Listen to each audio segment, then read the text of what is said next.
Para dar pues como el resumen de todo lo que vimos en el semestre, me gustaría pues como empezar recapitulando la definición que muchos, y me incluyo ahí, dimos al principio del semestre sobre lo que era ecología en la cultura, y muchos lo definimos como en el reusar, reciclar, reutilizar y la protección del medio ambiente, pero después del recorrido del curso eh, caí en cuenta de que la ecología en la cultura es un término muy grande, que no se puede abarcar como en una sola definición, porque por ejemplo vimos que es es un ámbito multidisciplinario en lo que es simplemente más hablar que de medio ambiente, sino que también se tiene que hablar de algo económico, social, religioso, sea cual sea pues la corriente religiosa, etcétera, y que es algo global.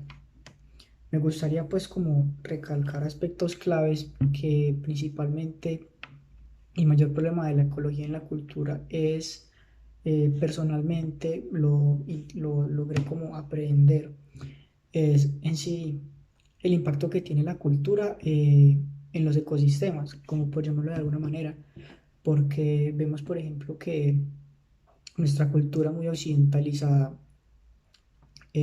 tiende mucho a ser de muy utilitarista.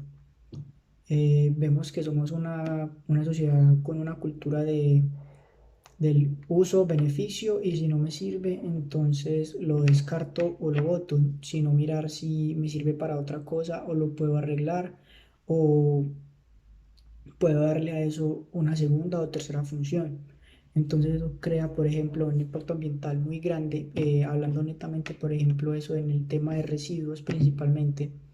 Y eso también no se ve solamente solo con los residuos, sino por ejemplo con el uso de las energías, de los combustibles fósiles, etcétera. Esto de ahí para atrás genera una huella de carbono muy grande, muy grande, y que si eso se extrapola pues a países, ciudades, continentes enteros, el impacto ambiental cada vez va a ser más grande.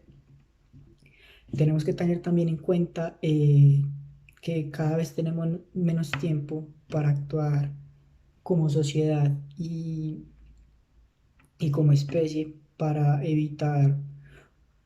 una catástrofe a nivel climático y a nivel medioambiental, que ya hemos visto los primeros advertencias que nos ha dado pues la naturaleza sobre que tenemos que hacer algo, eh, teniendo en cuenta de que probablemente los cambios, si logramos implementar a tiempo, los frutos de estos cambios no nos van a tocar a nosotros, sino a futuras generaciones, a nuestros hijos, a nuestros nietos,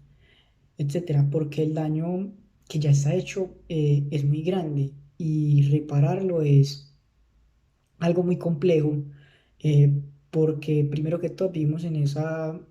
sobre esa cultura en la que solo le interesa el crear, el producir y sacarle a eso un beneficio económico, porque vimos que eso es uno de los principales impactos negativos del medio ambiente, eh, la explotación excesiva. Y segundo de eso, porque simplemente no contamos como o por ejemplo, en esta generación y generaciones pasadas que todavía viven, no tenemos como ese chip mental de montarnos en este bus o en esta onda de montarnos a las energías renovables y de hacer un mejor manejo de todos los recursos naturales y de jugar un papel no tan antropocentrista en este mundo, sino de que hacemos parte de un ecosistema muy grande, somos una parte muy chiquita, muy chiquita, y reconocer que somos de esa parte muy chiquita y que necesitamos de las otras muchas partes de lo que es este gran ecosistema llamado mundo. Yo digo que principalmente sería lo esencial para lograr así entender y dar pie a un posible cambio que pueda darnos una solución a corto y, mentiras, a corto no, a mediano y a largo plazo, porque a corto plazo probablemente no veamos resultados.